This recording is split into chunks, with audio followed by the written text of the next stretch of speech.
하나님 말씀은 남은 자란 제목으로 로마서 11장 4절 5절 되겠습니다. 그에게 하신 대답이 무엇이냐? 내가 나를 위하여 바알에게 무릎을 꿇지 아니한 사람 7,000명을 남겨두었다 하셨으니 그런즉 이와 같이 지금도 은혜로 택하심을 따라 남은 자가 있느니라. 아멘. 지난 4월 15일 한국에서 국회의원을 선출하는 총선이 있었습니다. 현재 야당이 압승한 결과로 나왔습니다. 우리는 기독교인으로서 복음이 더 퍼지고 민원이들이 더 많이 생겨나게 하는 선거가 되기를 원했는데 결과는 반대였습니다. 신앙인의 관점에서 볼 때 기뻐할 수 없는 결과라고 하겠습니다. 왜냐하면 선거 전에 여당의 정책으로 앞으로 종교, 특히 기독교에 대해서 개혁을 하겠다고 공언했기 때문입니다. 이대로 실현된다면 앞으로 민원이들에게 어려운 시간이 올 것으로 생각됩니다. 우리가 하나님 말씀을 배우면서 예배드리는 것을 기본으로 하지만 이 같은 세상 일에 대해서 알기도 하고 생각도 해야 되겠기에 오늘 주제는 이와 관련해서 남은 자로 했습니다. 지난 4월 15일 총선에 우파가 패배한 이유들로서 우파가 결집하지 못해서 한국 교회가 깨어나지 못해서 아직 확정되진 못했지만 부정투표, 부정개표가 있었다는 말들이 있지만 크게 보면 국민 정서가 이런 방향으로 흘러갔기 때문이라고 보아야 할 것 같습니다. 미국 CIA에서나 영향력 있는 언론인들은 현 야당의 압승을 선거 한 달 전에 이미 예측하고 있었다는 것입니다. 그래서 미국 국무부 폼페이오 장관도 선거 직후 성공적인 선거를 치른 한국에 축하한다고 말했습니다. 미국이 미리 알면서도 한국 총선에 개입하는 것은 타당하지 못하고 생각할 수 없는 일이라는 것과 이것은 한국 스스로 결정해야 할 일이라는 입장을 고수하고 있습니다. 남은 자, 성경에서 남은 자란 단어가 한 84번 나오는데 무슨 뜻인지를 알아보면은 원래 기근, 전쟁 이런 것들이 지나간 다음에 남은 사람들을 말합니다. 영어로는 remnant라고 그럽니다. 마치 우리가 돈을 지불하고 난 다음 받는 거스름돈 같은 것, 그러니까 원래 것보다 훨씬 작은 것을 말합니다. 남은 자가 처음 나면서 의미 있는 구절은 신명기 4장 27절 모세를 통해서 약속의 땅에 들어가려는 이스라엘 백성에게 주신 하나님의 경고의 말씀입니다. 내 하나님 여호와는 소멸하는 불이시요 질투하시는 하나님이시니라. 내가 그 땅에서 아들을 낳고 손자를 낳으며 오래 살 때 말 스스로 부패하여 무슨 형상의 우상이든지 조각하여 내 하나님 여호와 앞에 악을 행하면 그의 노를 일으키면 내가 오늘 천지를 불러 증거를 삼노니 너희가 요단을 건너가서 얻는 땅에서 속히 망할 것이라. 너희가 거기서 너희의 날이 길지 못하고 전멸될 것이니라. 여호와께서 너희를 여러 민족 중에 흩으실 것이요 여호와께서 너희를 쫓아보내실 그 여러 민족 중에 너희의 남은 수가 많지 못할 것이라. 이 말씀 하신 대로 일어난 것을 우리가 알 수 있습니다. 솔로몬 이후 이스라엘은 분열되었고 북부 이스라엘 왕국과 남부 유다 왕국 둘 다 망했습니다. 그 이유는 우상 숭배였습니다. 우상 숭배는 10계명 중에서 첫 번째 나오는 계명입니다. 너는 나 외에는 다른 신들을 내게 두지 말라. 모세를 통해서 여러 번 강조했던 계명입니다. 광야 40년을 지나고 나서 약속의 땅으로 들어가려는 이스라엘 백성에게 또 강조하면서 신명기에서 모두 9번이 나옵니다. 신명기 28장 63절 여호와께서 너에게 선을 행하시고 너희를 번성하게 하시기를 기뻐하시던 것 같이 이제는 여호와께서 너희를 망하게 하시며 멸하기를 기뻐하시리니 너희가 들어가 차지할 땅에서 뽑힐 것이요 여호와께서 너를 이 땅 이 끝에서 저 끝까지 만민 중에 흩으시리니 내가 그곳에서 너와 내 조상들이 알지 못하던 목석 우상을 섬길 것이라. 그렇게 되는 이유는 약속의 땅에 들어가서 우상 숭배를 한 결과라는 것입니다. 이 나라들이 멸망하기 전에 하나님께서는 이들에게 선지자들을 여러 부지런히 보내시면서 경고하셨습니다. 선지서에 나오는 내용들입니다. 부지런히 사신들을 보내셨다. 그러나 그들은 돌아서지 않았습니다. 결국 하나님의 심판을 받아서 멸망한 다음 그래도 올바른 왕들이 있었던 유다 왕국의 포로들은 바빌론에 잡혀갔다가 일부 예루살렘으로 돌아오는데 이들을 남은 자라고 부릅니다. 한국 총선에서 교회의 권력을 행사하겠다고 공언하였음에도 불구하고 그런 후보들에게 표를 던지고 압승하게 한 선거였습니다. 물론 적극적으로 반대한 사람들도 적지 않았지만 결과를 맺지는 못했습니다. 최근 역사에서 우리가 피를 흘리면서 배운 교훈을 잊고 믿는 이들로 인해서 한국이 하나님께로부터 받은 축복을 망각하려는 백성이라면 하나님께로부터 매를 맞아야 한다면 맞을 것이 당연한 것입니다. 이제 한국 정치, 경제, 사회 변화들이 일어날 것 같고 또 한국 교회도 어려운 시간이 올 것은 분명한 것 같습니다. 많은 교회 지도자들이 깨어나지 못하고 있었지 않았나 생각됩니다. 소금과 빛의 역할을 잘하지 못했다고 보는 사회인들도 많은 것 같습니다. 그러면 이 총선 결과가 하나님께서 한국 국민에게 내리시는 징벌인가요? 그렇다고 생각할 수 있겠습니다. 어떻게 해서 그런가요? 투표는 사람들이 하지만 사실은 이면에서 하나님이 역사하십니다. 제비는 사람이 뽑으나 모든 일을 작정하기는 여호와께 있느니라. 잠언 16장 33절 말씀이지요. 이것은 물론 제비는 아니지만은 이렇게 볼 수 있는 하나님 말씀은 여러 군데서 볼 수 있습니다. 왜냐하면 이것이 하나님의 섭리이기 때문이다. 하나님께서는 사람들의 생각을 얼마든지 바꾸실 수 있으십니다. 시편 33편 14절과 15절 그가 거하시는 곳에서 세상의 모든 거민들을 굽어 살피시는도다. 그는 그들 모두의 마음을 지으시며 그들이 하는 일을 굽어 살피시는 이로다. 하나님께서 심판을 내리시기 전에 그들이 심판받을 일을 하도록 마음에 정하고 행하도록 내버려 두신다는 것을 알면 두려운 생각이 들지 않을 수가 없습니다. 구약에서 다시 한번 시편 81편 11절과 12절 내 백성이 내 소리를 듣지 아니하며 이스라엘이 나를 원하지 아니하였도다. 그러므로 내가 그의 마음을 완악한 대로 버려두어 그의 일미대로 행하게 하였도다. 신약에서는 데살로니가 후서 2장 11절 12절에 나옵니다. 이러므로 하나님이 미혹의 역사를 그들에게 보내사 거짓 것을 믿게 하심은 진리를 믿지 않고 불의를 좋아하는 모든 자들로 하여금 심판을 받게 하려 하심이라. 그래서 살아계신 하나님 손에 빠져들어가는 것이 무섭다고 히브리서 10장 31절에 말씀하고 있습니다. 그러면 매를 맞으면 얼마 동안이나 맞아야 합니까? 물론 우리는 알 수 없습니다. 그러나 생각은 해볼 수 있겠습니다. 첫 번째, 70년. 유다 온 백성이 우상 숭배하다가 바벨론에 정복당하고 바벨론에 포로로 잡혀가서 70년을 지냅니다. 70년이 지나고 난 다음 작은 일부가 예루살렘으로 돌아왔습니다. 이들을 남은 자라고 부릅니다. 유다 왕국의 우상 숭배는 백성 모두가 행한 것이었습니다. 유다 왕국 20명 왕 중에서 12명이 우상을 숭배한 왕들이었고 백성들은 왕들의 영향을 많이 받았습니다.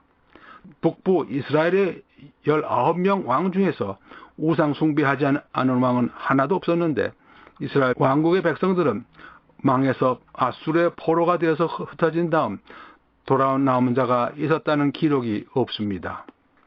70년이면 한 세대에 25년씩 쳐서 3세대에 해당하는 횟수입니다. 그러니까 포로로 잡혀간 사람들은 모두 외지에서 다 죽고 다음 세대 사람들이 예루살렘으로 돌아온 것입니다. 만약 4.15 총선에 투표한 사람들이 이와 같은 길을 간다면 지금 같은 때를 다시 못 볼 수 있다는 말이 되겠습니다. 두 번째는 75년입니다. 러시아 혁명, 공산혁명, 볼셰비키 혁명은 1917년에 일어나서 1918년 제정러시아 왕족을 다 처형했고 1923년에 공산주의 연방국가를 이루었습니다.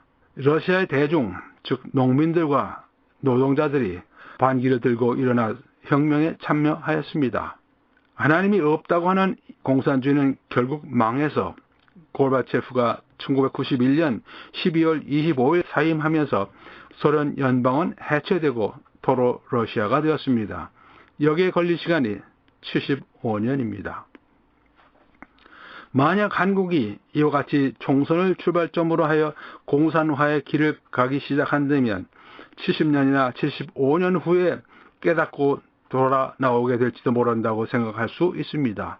이것은 결코 짧지 않은 시간입니다. 소수이겠지만 우리에게도 남은 자들은 있을 것입니다. 왜냐하면 하나님께서는 언제 어디서든지 참 하나님 백성을 남겨두시고 지켜주시기 때문입니다. 하나님의 이름을 위해서입니다. 이것이 남은 자입니다. 우상 숭배던 이스라엘에 하나님께서 기근을 보내시고 그 다음 악한 왕 아합에게 선지자 엘리야를 보내시고 엘리야는 바알 선지자 450명을 갈멜산에서 모아 기손 시내에서 죽인 후 아합 왕의 보복을 피해서 도망합니다. 엘리야에게 하나님께서 말씀하십니다. 로마서 11장 4절 그에게 하신 대답이 무엇이냐? 내가 나를 위하여 바알에게 무릎을 꿇지 아니한 사람 7,000명을 남겨두었다 하셨다. 거짓 선지자들이 창궐하던 당시 아합 왕의 강한 영향 밑에서도 바알 우상에게 무릎을 꿇지 아니한 사람을 7,000명씩이나 남겨두셨다는 말씀입니다. 언제나 하나님의 백성을 남겨두신다는 것입니다. 이사야가 말한 남은 자만 구원받을 것이라. 로마서 9장 27절 이사야가 이스라엘에 관하여 외치되 이스라엘 자손들의 수가 비록 바다의 모래 같을지라도 남은 자만 구원을 받을 것이라. 이스라엘 후손의 숫자는 많지만 정작 구원을 받는 사람들은 남은 자에 해당하는 숫자라. 바울이 로마서를 썼을 때에도 똑같은 말을 했습니다. 그런즉 이와 같이 지금도 은혜로 택하심을 받아 남은 자가 있느니라. 로마서 11장 5절. 우리가 살고 있는 이 지금도 유대인들 대부분이 예수 그리스도를 불신하고 있지만 소수 남은 자는 믿고 구원받는다는 말씀이 되겠습니다. 과거 70년대는 공산주의 체제 하에 있어도 믿음을 지킨 사람들이 있었다는 것을 해빙 이후에 동구권 나라에 가본 사람들이 목격한 증언입니다. 한국에서 어려운 시간을 갖게 되어도 하나님께서 남겨두신 사람들이 반드시 있을 것이고 하나님께서 그들을 지켜주시고 그들의 믿음을 지켜주실 것입니다. 그러나 이보다 더 좋은 길, 이렇게 힘든 길을 통하지 않고서 사람들이 생각이 바뀌게 되는 것이 더 좋겠지요. 다르게 좋은 길로 바뀔 수 있는 방법과 길은 하나님께서 원하신다면 하나님의 무궁무진한 지혜에서 얼마든지 나올 수 있습니다. 도구도 많이 있습니다. 그러나 역시 제일 중요한 중심에 있는 사람들은 한국 사람들입니다. 좋으신 하나님이신 것을 기억하고 예수 그리스도의 복음을 듣고 깨닫고 믿음을 가지는 것입니다. 이 과정에서 과거의 잘못들을 인정하고 하나님께 용서를 비는 것이 반드시 필요합니다. 우리가 무슨 잘못들을 저질렀나요? 반문을 가진다면 과거를 돌아보는 것이 좋겠습니다. 6.25 이후 최근에 경제 발전에서 생겨난 잘못들이 되겠습니다. 재물을 우상으로 숭배하는 경향, 각 분야에서 열심히 일한 것 사실이고 전설적인 기업가들도 나고 그들의 참 좋은 일들을 했고 직장인들의 헌신적 공헌들이 있었고 해서 경제 발전이 거저 생긴 것이 아니지만 그러나 재물이 우상이 되어서는 안 됩니다. 하나님을 생각하고 하나님께 감사드려야 합니다. 그러면서 생긴 것이 교만입니다. 자랑스럽게 생각할 것이 많이 있지만 교만은 잘못입니다. 교만은 패망의 선목이라고 잠언 16장 18절에 말씀하고 있습니다. 외모를 보시지 않는 하나님 앞에서 우리는 외관을 너무 중요하게 생각했습니다. 여자들에게는 성형수술, 명품 선호 등 그리고 많은 사람들에게 부동산, 자동차, 재산, 학위 등 교회에서 잘못된 방향으로 가고 있었던 것을 우리가 압니다. 물량주의, 교회 성장주의, 사람 위주, 현실주의, 경험주의 등 그러면서 성경 교리와 교훈에 부실했던 과거를 우리가 볼 수 있습니다. 지금까지 한국교회 지도자들 중에 예수님의 가르침, 성경 가르침에 충실하지 않은 분들도 있었습니다.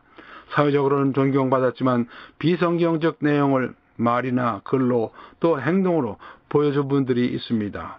다툼의 여지가 있기에 여기서 더 이상 다루지 않습니다. 범람하는 이단 사설들은 오류가 없는 무오한 성경에 대한 무지에서 출발합니다. 현대교회에서 교리를 경시하는 경향이 강합니다. 그러나 성경 말씀은 정확하고 정밀합니다. 누구든지 심은 대로 거두게 되어 있습니다.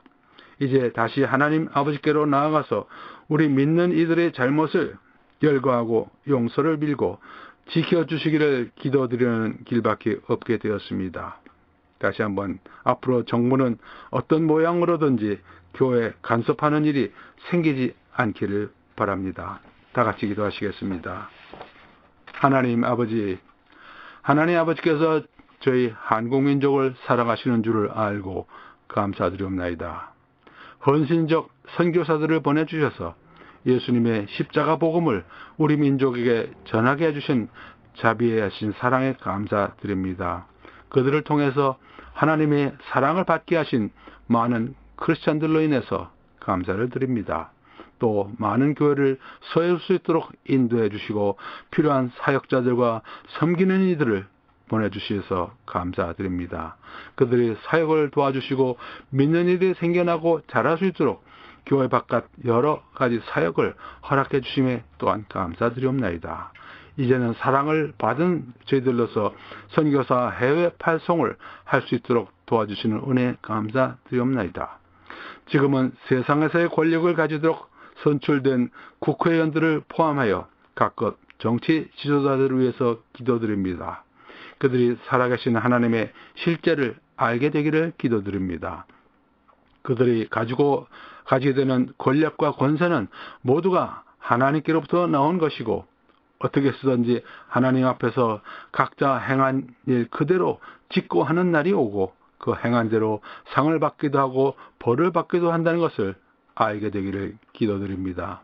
공직에 있으면서 하나님의 권세에 복종하는 마음을 갖고 자리에 임하게 해주시고 그들 자신과 그들 가족에게도 은혜를 허락하시고 예수 그리스도를 알고 믿고 순종하여 은혜 받게 하여 주시옵소서. 교회는 하나님이 자기 피로 사신 교회이기에 교회를 건드리는 것은 하나님의 눈동자를 건드리는 것임을 알게 하여 주시옵소서. 이것은 결코 용서받지 못하는 죄, 성령을 거역하는 죄가 되는 것임을 알게 하여 주시옵소서. 교회는 마귀 권세가 이기지 못하는 곳임을 알게 하여 주시옵소서. 어려운 시간을 통해서 하나님께서 교회를 단련시키시고 혹시나 가지고 있는 죽은 행실에서 깨끗하게 하고 살아계신 하나님을 섬기며 더욱 선한 일에 많은 열매들을 맺게 하여 주시옵소서. 예수 그리스도의 이름으로 참으로 살아계신 하나님께 영광 드리는 우리 한국민족 되게 하여 주시옵소서. 저희들이 기도에 응답해 주실 것을 믿고 감사드리며 예수 그리스도의 이름으로 기도드리옵나이다.